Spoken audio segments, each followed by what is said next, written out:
अलिफ लैला अलिफ लैला।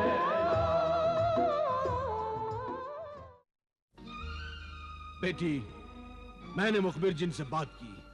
अकरम ने जो कुछ भी कहा है वो सच है। आप जिशान और उसके खानदान को बचा लीजिए और उस बदरू डाइन को ऐसी सजा दीजिए कि वो इंसानों को नुकसान न पहुंचा सके। सजा तो उसे मेरी बेटी आबिदा देगी। उस जालिम बदरूह ने शरारा गुल से सोफे निज़्वा बनकर मेरी बेटी का घर छीना है और मैं उसे उसकी पूरी दुनिया छीन लूंगी। उसकी शैतानी ताकत के टुकड़े टुकड़े कर डालूंगी।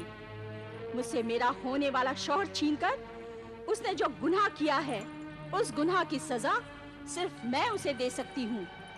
कोई बादशाह या काजी नहीं दे सकता। आबिदा बहन, उसे सजा जरूर दो, वरना वो डायन लोगों को मारती रहेगी।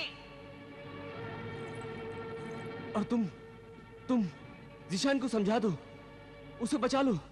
सोफो निज़्वा के हुस्न का जादू उसके सर चढ़कर बोल रहा है। वो हमेशा उसके हुस्न की तारीफ करता रहता है और मैं और सोफो निज़्वा एक दूसरे को पहचान चुके हैं। मुझे अपनी जिंदगी के लिए खतरा महसूस हो रहा है। डरो नहीं आबिदा, इन्हें वो नक्श जलाली वाला तावीज दे दो।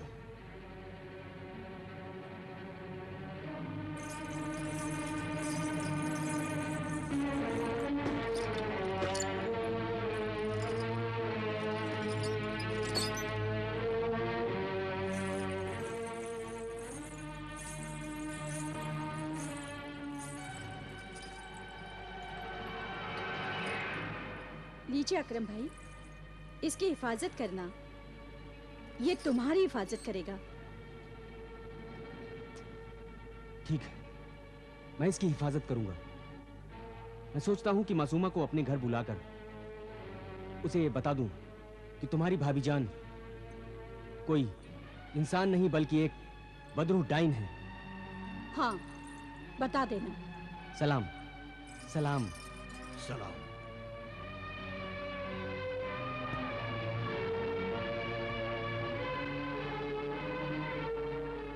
अब तुम जाओ भाईजान, और जब जिशान घर से बाहर निकले तो मुझे खबर कर देना, मैं उससे मिलूंगी। तुम जल्दी जाओ भाईजान और जाकर जिशान के घर के बाहर छुप कर बैठे रहो। मैं ऐसा ही करूँगा। मैं चलता हूँ। हमें जल्दी से जल्दी जादूगरनी मरिखा और शरारा गुल की ताकत को खत्म करके उन्हें जलाकर राख कर देना चाहिए, या फिर उन्हें कैद कर लेना चाहिए। हाँ, मैंने भी अब यही सोचा है अब्बा जान। उससे पहले मैं जिशान से एक मुलाकात कर लूं। अगर वो मान जाता है तो हम जादूगरनी उस सोफो निज़्वा को बड़ी आसानी से कैद कर सकते हैं, और अगर वो नहीं मानता तो फिर हम अपने तरीके से, अपने जलाले इल्म से सोफो निज़्वा के हाथ पांव बांधकर उसे कैद कर लेंगे। हाँ। और फिर बादशाह और लोगों के सामने पेश करेंगे। हमारा जिंदा सबूत होगा अकरम। सोफो निज़्वा को पहली बार पहचाना अकरम ने।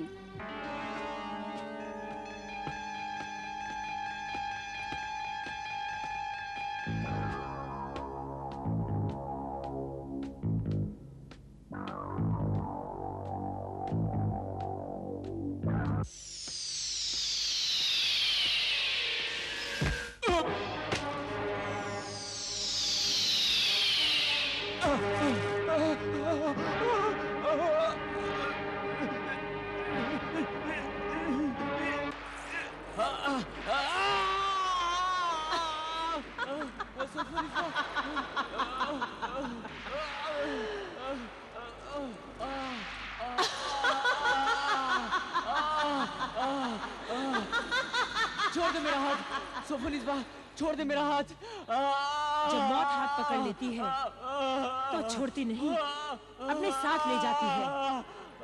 और फिर एक दिन तो सबको मरना ही है। तुम आज ही मर जाओ। नहीं, मैं मरना नहीं चाहता। मैंने तेरा क्या बिगाड़ा है? अकरम, अगर आज मैंने तुझे नहीं मारा तो मेरा बना बनाया खेल बिगड़ जाएगा। अगर जिशान के घर तू मुझे नहीं पहचानता तो तू आज बच जाता, मगर तू तो मुझे देखते ही बदहवास, हैरान, परेशान और खौफजदा होकर डर गया। और मैं भी डर गई कि कहीं तू मेरे बदरूह डायन होने का राज खोल न दे। लेकिन तू तो इस कदर डर गया कि वहाँ से भाग गया। मैं तेरा ये राज किसी को नहीं बताऊंगा सोफो। सोफो निस्बा, मैं तेरा राज किसी को नहीं बताऊंगा। तू ये राज किसी को ना बताए, इसीलिए तो मैं तुझे मार दूंगी। जितना तू मुझसे डर रहा है ना अकरम, उतना ही मैं भी तुझसे डर रही हूँ। इसीलिए मैं तेरा पीछा कर रही थी। मैं जानती थी कि तू उस आमिल और उसकी बेटी आबिदा से मिलने जरूर जाएगा, और तू गया। तो मैं समझ गई कि तूने उस आमिल और उसकी बेटी आबिदा को सब कुछ बता दिया होगा, और अपनी हिफाजत के लिए उनसे तावीज भी लाया होगा। इस पाक तावीज को नापाक हाथ लगाने से मैं जल भी सकती हूँ, इसीलिए मैंने पत्थर बनकर तुझे ठोकर लगाई। वैसे भी रोजाना मैं एक इंसान को मारूंगी, और मैं और मेरी सहेलियां उसे अपनी गिजा बनाएंगी।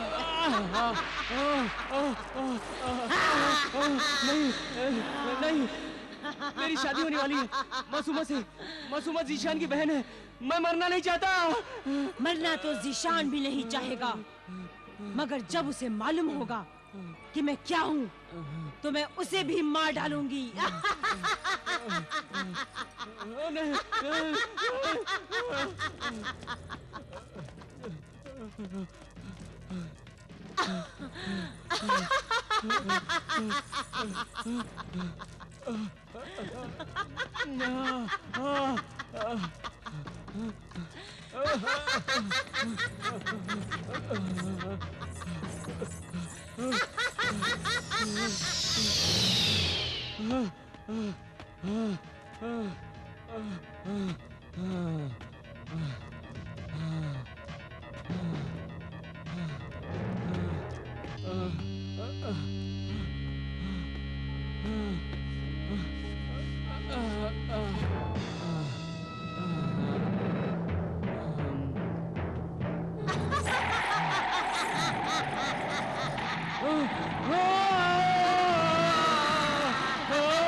क्या जिशान घर से बाहर निकले?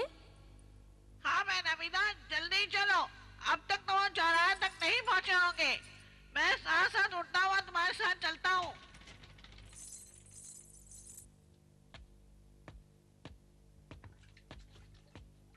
जिशान, आबिदा, बिना देखे ही पहचान गए कि मैं आबिदा हूँ?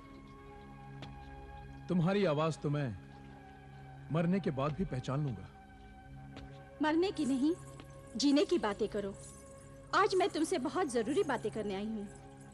मुझे उम्मीद थी मेरे खत के जवाब में तुम खुद मुझसे मिलने आओगी, और खत में मैंने जो दूसरी बीवी बनने की इल्तिजा की थी, मुझे यकीन है तुमने मेरी इल्तिजा कबूल कर ली होगी। अब मैं तुमसे शादी करना अपनी बेइज्जती समझती हूँ। मैं तुम्हारे खत का जवाब बनकर नहीं, बल्कि बहुत बड़े खतरे से तुम्हें खबरदार करने आई हूँ। तुम्हारी खूबसूरत बीवी से तुम होशियार रहना। वो मक्कार है, खूनी है, वो इंसान नहीं, बदरू डाइन है, डाइन। अल्लाह, सौतन का जलापा सुना था, मगर आज देख लिया कि एक औरत को दूसरी औरत से कितनी जलन और हसद होती है। वो तुम्हारे चेहरे पे नजर आती है आबिदा। मेरी पूरी बात सुनो जिशान, मेरी बात समझो। मैं अच्छी तरह समझ गया हूं कि तुम क्या हो और सोफो निस्बा क्या है। जमीनों आसमान का फर्क है तुम दोनों में, और तुम मारे हसद जलन के उसे खूनी मकार बदरूह डायन कहती हो। वो है, मेरी बात का यकीन करो जिशान। तुम मकार, झूठी, फरेबी हो आबिदा, फरेबी हो तुम। सोफो निस्बा तो जन्नत की हूर है। सोफो निस्बा के हुस्न की चमक और जवानी की कशिश ने तुम्हें अंधा और बहरा बना दिया है। तुम मुझे मक्कार और झूठी कह रहे हो, सच्चाई को समझने की कोशिश ही नहीं कर रहे। वो सच्चाई नहीं, मुझे बहकाने की कोशिश है, इसीलिए मैं कुछ सुनना नहीं चाहता। अल्लाह के वास्ते रुक जाओ जिशान, मेरी बात का यकीन करो। सोफो निस्बा बदरू है, डाइन है। शहर में जो पुरअसरार कत्ल हो रहे हैं और जो लाशें मिल रही हैं, उन सब के पीछे सिर्फ सोफो निस्बा का ही हाथ है। खामोश! गुस्ताख आबिदा, अब एक लफ्ज भी अगर मेरी नेक सीरत बीवी सोफो के लिए कहा तो मैं तुम्हें जिंदा नहीं छोड़ूंगा। रुक जाओ जिशान, सोफो निस्बा।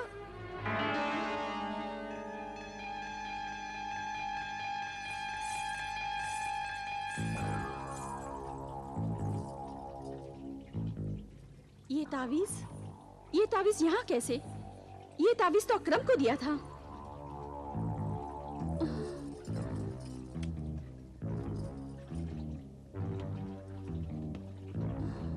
अकरम का तावीज? आबिदा बहन,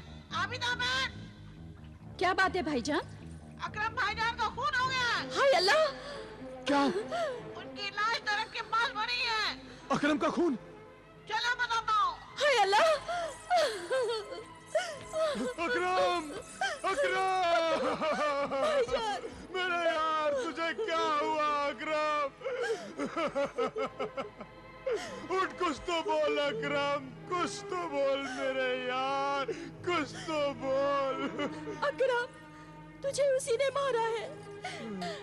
मेरे अल्लाह, उस डाइन पर कहर नाज़िल फरमा मेरे अल्लाह। क्या हुआ तुझे अकरम? किसने मारा तुझे यार मेरे? तुझे क्या हुआ? कुछ तो बोल, कुछ तो बोल अकरम। अल्लाह! अब्बू जान, अम्मी जान, सोफो निस्बा, मासूमा। क्या हुआ? अब्बू जान गजब हो गया। क्या हुआ जिशान? गजब हो गया अब्बू जान, गजब हो गया। कयामत आ गई अम्मी जान, कयामत आ गई। क्या हुआ बेटे? मासूमा की जिंदगी तबाह हो गई, बर्बाद हो गई। अरे कुछ कहोगे भी? अब कुछ बताओ भी। अकरम की मौत हो गई। मौत हो गई? मौत हो गई? अम्मी जान! अकरम भाईजान को किसने मारा?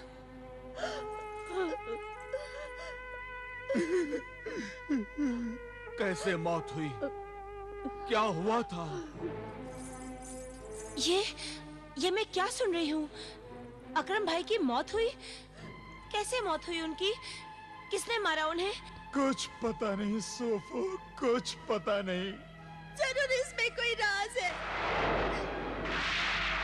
आज सुबह की तो बात थी, वो हंसते हुए यहाँ आए और घबरा कर डर कर चले गए।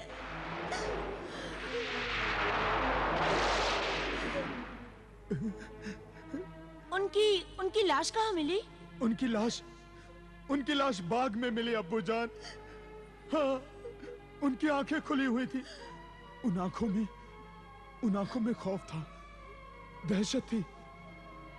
वो आंखें कह रही थी जैसे वो मारने वाले को पहचानती हैं। उन्होंने कहा होगा मुझे मत मारो मुझे। उनके चेहरे की बेबसी बता रही थी कि उन्होंने कातिल से बड़ी इल्तिजाएं की होंगी, लेकिन जालिम ने उन्हें मार डाला।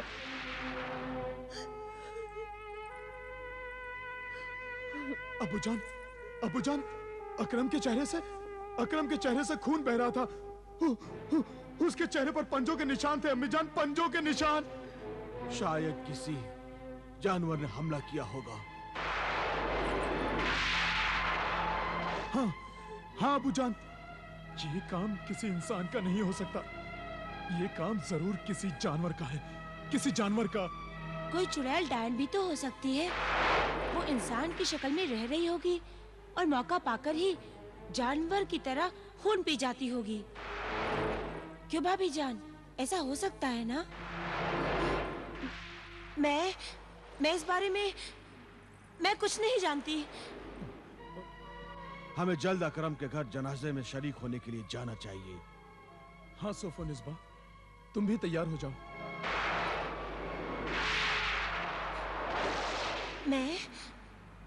मुझे भी जाना चाहिए। हाँ सोफोनिस्बा, अकरम मासूमा का तुम्हारी ननद का होने वाला शौहर था। जाओ, तैयार हो जाओ।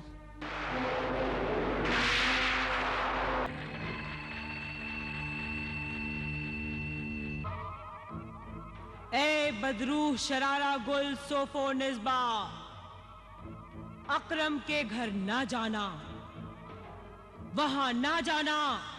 वो सारा इलाका तेरी जान के दुश्मन आमिले कामिल और आबिदा का इलाका है। अगर तू इस बार आमिल और आबिदा के पाक इल्म के पंजे में फंस गई और उन दोनों ने तेरे इस शरारा गुल वाले जिस्म को जला दिया, तो फिर मैं तुझे कभी भी कोई भी नया जिस्म नहीं दे पाऊंगी और हमेशा के लिए तू राख बनकर हवा में गायब हो जाएगी, हमेशा के लिए। नहीं, मैं अकरम के घर नहीं जाऊंगी।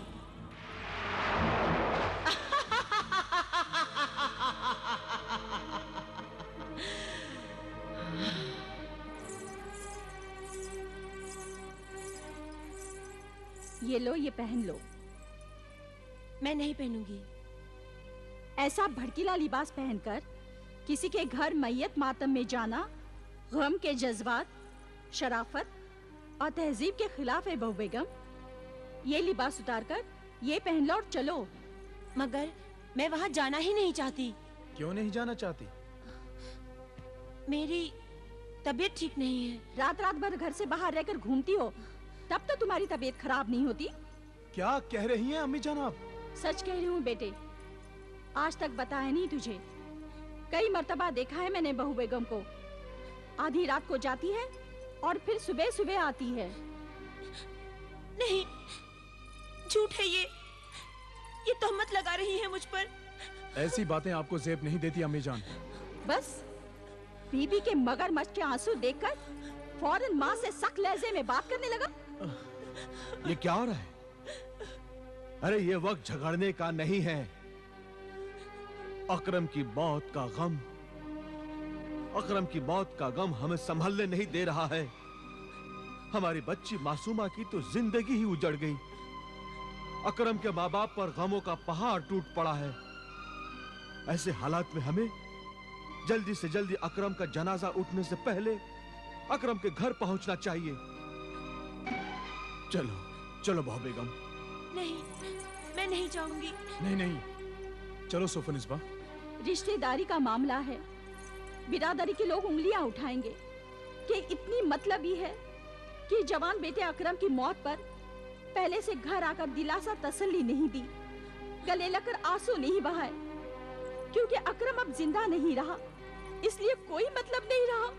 हाँ हाँ अम्मी जान, आप बिल्कुल ठीक कह रही हैं। चलो सोफोनिस्बा।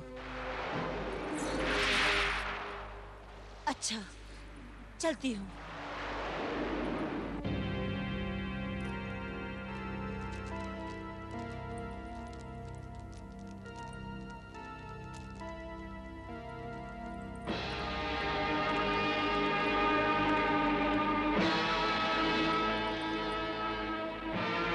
हुक्म दे मुझे, आमिले कामिल की दुख्तरे नेक अख्तर आबिदा, हुक्म दे।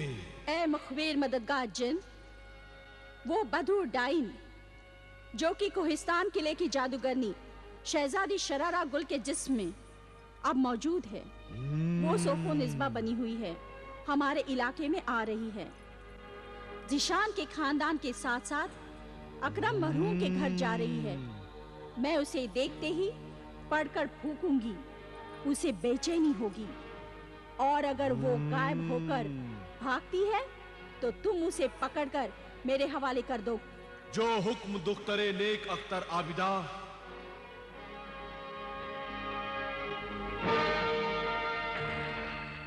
अब जल्दी बता ए जादूगरनी मरेखा, जल्दी बता मैं क्या करूं?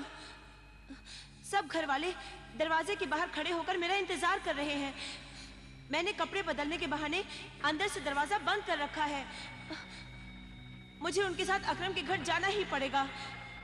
अगर मैं आमिल कामिल के इलाके में चली गई तो दुख्तरे आमिल आबिदा मुझे गिरफ्तार कर लेगी। सब राज खुल जाएगा। फिर तेरा और मेरा इंतकाम अधूरा रह जाएगा। फिर मुझ बदरूह डाइन के साथ वो तुझे भी जलाकर राख कर देगी।